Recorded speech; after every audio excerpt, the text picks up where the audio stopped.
the Denver Nuggets made one of the worst moves you could ever make in a franchise, especially at this time around, by firing Mike Malone, their head coach, and their general manager.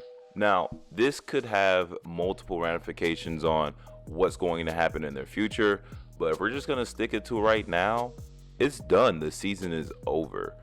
And there's multiple reasons why this is bad, right? But let's start off with why this season is over.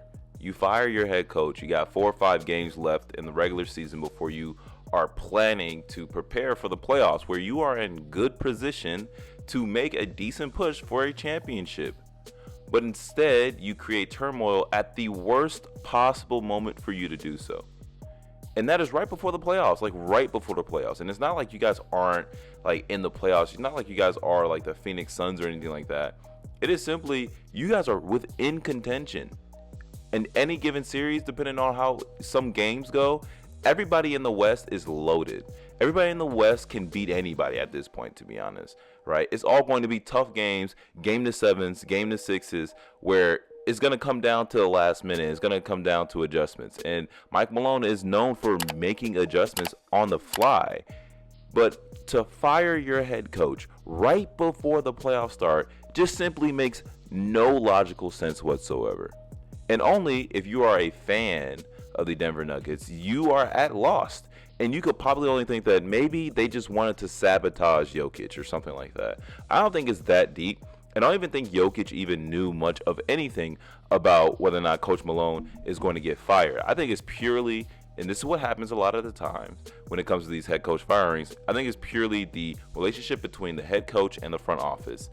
If that relationship is not good whatsoever, that head coach is going to be one of the first people to go. And this is exactly what's going to happen. Mike Malone was on the chopping block even like a couple years ago, where if he didn't win the championship, he was going to get cut. There was rumors back in the day saying that, well, we're running dry on Mike Malone and saying that, listen, we don't really want him here anymore. But what possibly worse could happen if you're trying to fire somebody is if they actually give you a championship. And Mike Malone is poised to kind of do it again this year. You know, they're not the favors, but on any given series, they could probably make it tough on any single team. And so it literally does not make sense whatsoever. It just simply does not make any sense. It doesn't make any sense to me. I think this is one of the worst moves you can make. And it kind of shows that there is not much faith and integrity within the organization.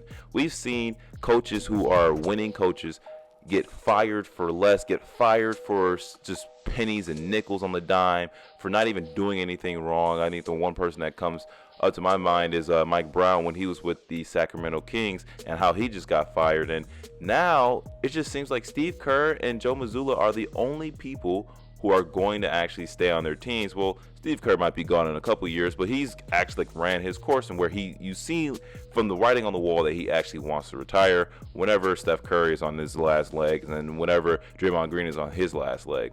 But you know, Mike Malone wasn't really on that. Like, he had a star, one of the best centers of all times, both on his team, who are relatively in their prime.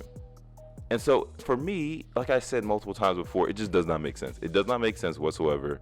And I know that there were rumors saying that there were discontent between how Mike Malone wanted the team to be ran versus how the general manager wanted the team to be ran, Calvin Booth.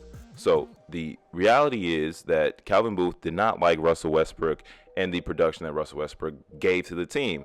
He saw him as more like a glass cannon type of guy, where he might be able to give you something good, he might be able to give you something bad, but the reality is, from a numbers perspective, Russell Westbrook is simply a good player for this team. Now, you can be a Russell Westbrook hater and whatever. I know it's really trendy to do that right now. But if you just look at the numbers, and even if you look at the field goal percentages as well, it doesn't take that many 2 shots. He's pretty good for this team, and he fits well. He fits well in his role, and they allow him to be the slasher that he is. Now, I know he had that one game where he simply just did not play well towards the last 30 seconds. But hey, listen, we're getting into the playoffs. We're supposed to bunker down. But Calvin Booth wanted to have Mike Malone to play basically like the rookie that was behind Russell Westbrook a little bit more, but you can't justify those minutes.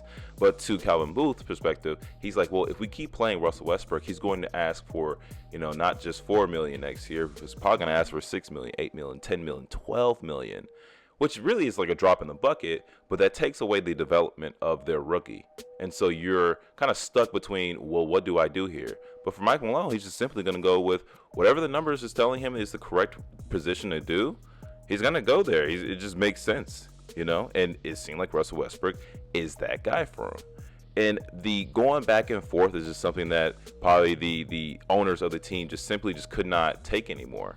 But my thing is, it does not matter. Take your pride to the side. You guys have the opportunity of a lifetime to win a championship 2 times within the last 5 years. That does not happen, especially with how hard it is for you to keep and retain your team.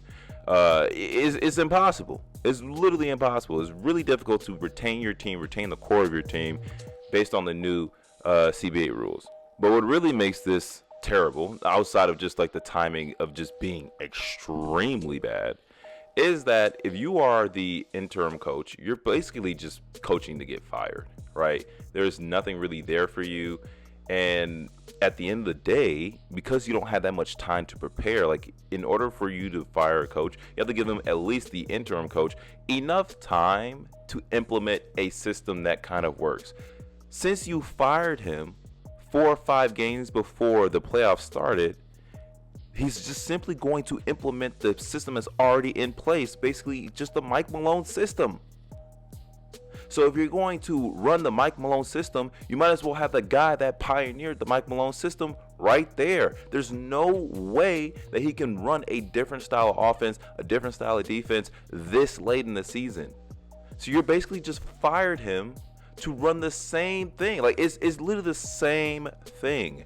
This is why it is more so that they just got tired, and it's more so ego that the ownership just got tired of Mike Malone, got tired of Calvin Booth. And this is also another reason why you should always pair your GM and your coach together so that they are on the same term, on the same platform, same thinking mentality, all of that. Because when you don't have that, and that's not to say that they weren't once on the same mind frame, but when you don't have that, it just makes the structure of how you want things to be harder to get done.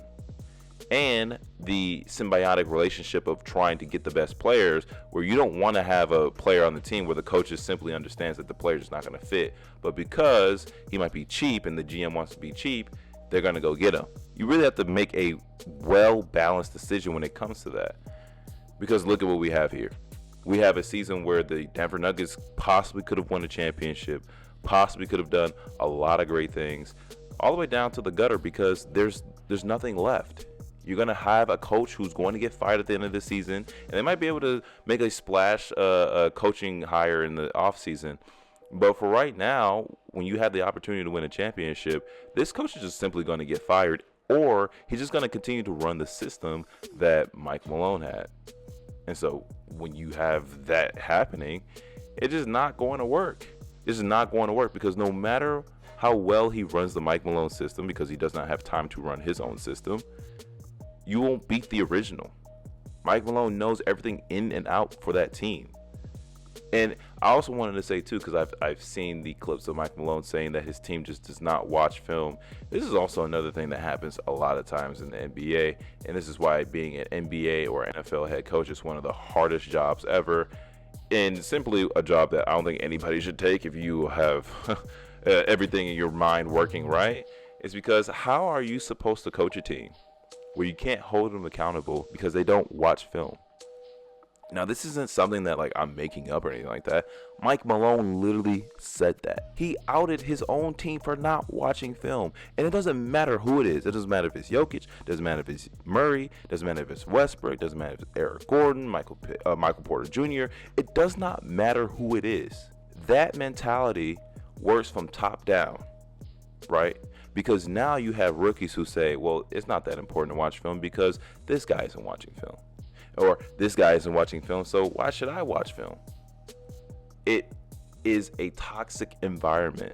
And the only way you get out of that toxic environment is by having a coach that will get you out of there and hold you accountable, put you on a fire, put you on a hot seat.